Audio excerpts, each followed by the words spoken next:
Hello! And welcome to Larry's Library! Hello, welcome to Larry's Library. Tonight we continue to read Pinocchio. Poor Pinocchio. Yesterday, as we ended, he lied and lied and lied and lied.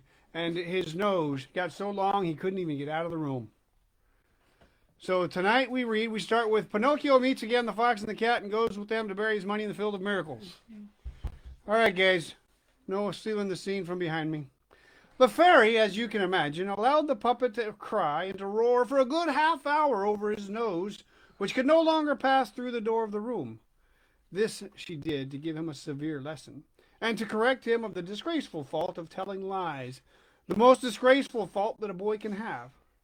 But when she saw him quite disfigured and his eyes swollen out of his head from weeping, she felt full of compassion for him. She therefore beat her hands together, and at that signal 1,000 large birds called woodpeckers flew in at the window. They immediately perched on Pinocchio's nose and began to peck at it with such zeal that in a few minutes his enormous and ridiculous nose was reduced to its usual dimensions. "What a good fairy you are," said the puppet, drying his eyes, "and how much I love you." "I love you also," answered the fairy, "and if you will remain with me, you shall be my little brother, and I will be your good little sister."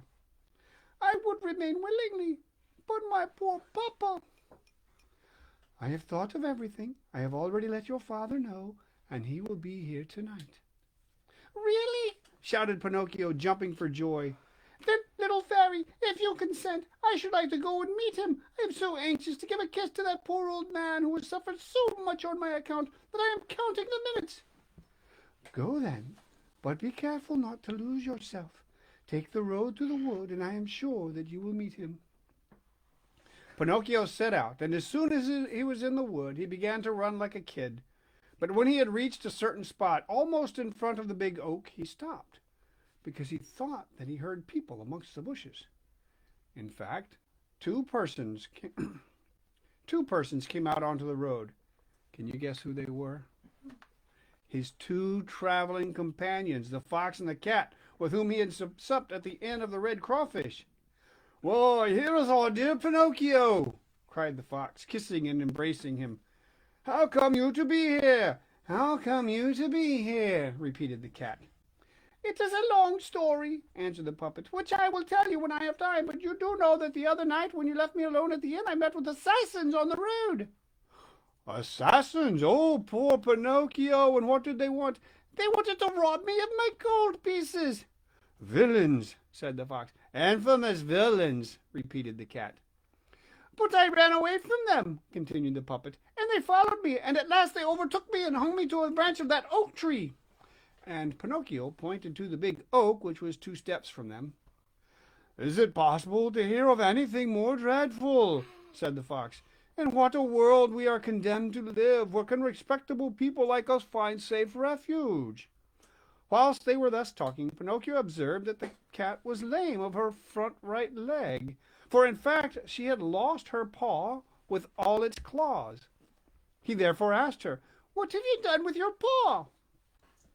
The cat tried to answer, but became confused. Therefore the fox said immediately, "My friend is too modest, and that is why she doesn't speak.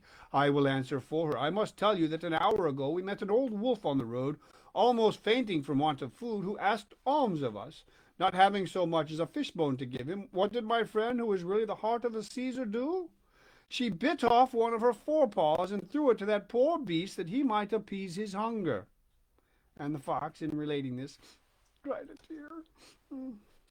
Pinocchio was also touched, and approaching the cat, he whispered into her ear, "If all cats resembled you, how fortunate the mice would be." And now what are you doing here?" asked the fox of the puppet. "I am waiting for my papa, whom I expect to arrive every moment." "And your gold pieces?" "I have got them in my pocket, all but one that I spent at the Inn of the Red Crawfish." "And to think that instead of 4 pieces by tomorrow they might become 1 or 2,000. Why do you not listen to my advice? Why will you not go and bury them in the field of miracles?" "Today it is impossible. I will go another day." "Another day it will be too late," said the fox. "Why?" "Because the field has been bought by a gentleman, and after tomorrow no one will be allowed to bury money there." "How far south is the Field of Miracles." "Not 2 miles. Will you come with us? In half an hour you will be there.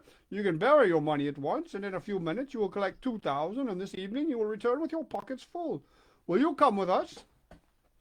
Pinocchio thought of the good fairy, old Geppetto, and the warnings of the talking cricket, and he hesitated a little before answering.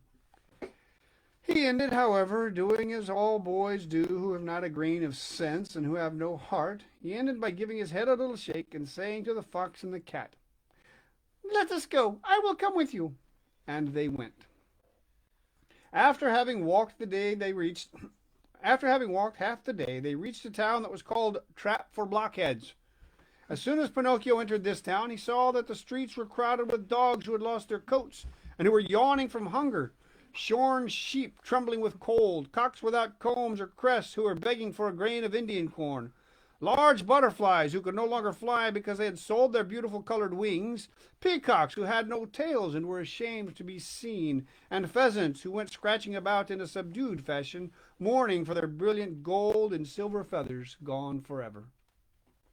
In the midst of this crowd of beggars and shamefaced creatures, some lordly carriage passed from time to time containing a fox or a thieving magpie or some other ravenous bird of prey. "And where is the Field of Miracles?" asked Pinocchio. "It is here, not 2 steps from us." They crossed the town, and having gone beyond the walls, they came to a solitary field which to look at resembled all other fields. "We have arrived," said the fox to the puppet. "Now stoop down and dig with your hands a little hole in the ground and put your gold pieces into it." Pinocchio obeyed. He dug a hole, put into it the 4 gold pieces that he had left, and then filled up the hole with a little earth. "Now then," said the fox, "go to that canal close to us, fetch a can of water, and water the ground where you have sowed them." Pinocchio went to the canal, and as he had had no can, he took off one of his old shoes, and filling it with water, he watered the ground over the hole. He then asked, "Is there anything else to be done?" "Nothing else," answered the fox. "We can now go away. You can return in about 20 minutes, and you will find a shrub already pushing through the ground, with its branches quite loaded with money." The poor puppet, beside himself with joy, thanked the fox and the cat 1,000 times, and promised them a beautiful present. "We wish for no presents," answered the 2 rascals. It is enough for us to have taught you the way to enrich yourself without undergoing hard work, and we are as happy as folk out for holiday." Thus saying, they took leave of Pinocchio, and wishing him a good harvest, went about their business. All right.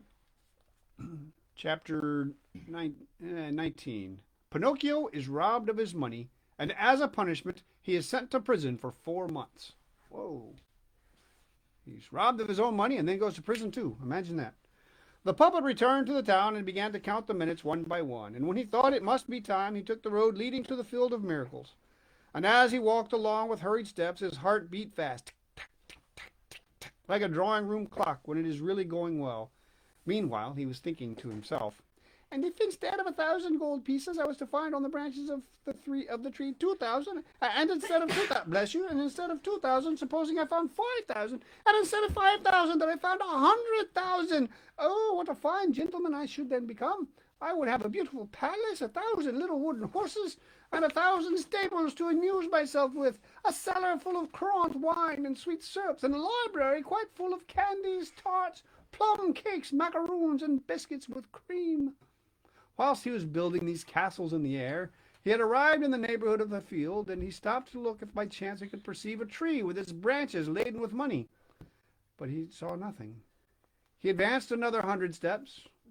Nothing. He entered the field. He went right up to the little hole where he had buried his sovereigns, and nothing. He then became very thoughtful, and forgetting the rules of society and good manners, he took his hands out of his pockets and gave his head a long scratch. At that moment he heard an explosion of laughter close to him, and in looking up he saw a large parrot perched on a tree who was pruning the few feathers he had left. "Why are you laughing?" asked Pinocchio in an angry voice. "I am laughing because in pruning my feathers I tickled myself under my wings." The puppet did not answer, but went to the canal, and filling the same old shoe full of water, he proceeded to water the earth afresh that covered his gold pieces. Whilst he was thus occupied, another laugh, and still more impertinent than the first, rang out in the silence of that solitary place. Once for all, shouted Pinocchio in a rage, may I know, you ill-educated parrot, what you are laughing at? I am laughing at those simpletons who believe in all the foolish things that are told them and who allow themselves to be entrapped by those who are more cunning than they are. Are you perhaps speaking of me? Yes, I am speaking of you, poor Pinocchio, of you who are simple enough to believe that money can be sown and gathered in fields in the same way as beans in gourds. I also believed it once, and today I am suffering for it. Today, but it is too late. I have at last learnt that to put a few pennies honestly together, it is necessary to know how to earn them, either by the work of our own hands or by the cleverness of our own brains. I don't understand you, said the puppet, who was already trembling with fear. Have patience, I will explain myself better, rejoined the parrot. You must know, then, that whilst you were in the town, the fox and the cat returned to the field. They took the buried money and then fled like the wind, and now he that catches them will be clever. Pinocchio remained with his mouth open, and not choosing to believe the parrot's words, he began with his hands and nails to dig up the earth that he had watered. And he dug and dug and dug, and made such a deep hole that a rick of straw might have stood upright in it. But the money was no longer there. He rushed back to the town in a state of desperation, and went at once to the courts of justice to denounce the two knaves who had robbed him to the judge. The judge was a big ape of the gorilla tribe, an old ape, respectable for his age, his white beard, but especially for his gold spectacles without glasses that he was always obliged to wear on account of an inflammation of the eyes that had tormented him for many years. Pinocchio related in the presence of the judge all the particulars of the infamous fraud of which he had been victim. He gave the names, the surnames, and other details of the two rascals, and ended by demanding justice. The judge listened with great benignity, took a lively interest in the story, was much touched and moved, and when the puppet had nothing further to say, he stretched out his hand and rang a bell. At this summons, two mastiffs immediately appeared dressed as gendarmes. The judge then, pointing to Pinocchio, said to them, That poor devil has been robbed of his 4 gold pieces. Take him up and put him immediately into prison. The puppet was petrified on hearing this unexpected sentence and tried to protest, but the gendarmes, to avoid losing time, stopped his mouth and carried him off to the lockup, and there he remained for 4 months, 4 long months. And he would have remained longer still if a fortunate chance had not released him. For I must tell you that the young emperor who reigned over the town of Trap for Blockheads, having won a splendid victory over his enemies, ordered great public rejoicings. There were illuminations, fireworks, horse races, and velocipede races, and as a further sign of triumph, he commanded that the prisons should be opened and all the prisoners liberated. If the others are to be let out of prison, I will go also, said Pinocchio to the jailer. No, not you, said the jailer, because you do not belong to the fortunate class. I beg your pardon, replied Pinocchio. I am also a criminal. In that case, you are perfectly right, said the jailer, and taking off his hat and bowing to him respectfully, he opened the prison doors and let him escape. And that's the end of today's reading. Thank you very much. This has been Larry's Library. Keep your hands clean. I have so many questions. Yeah. Have a good day. Bye. Bye. And there. He's no.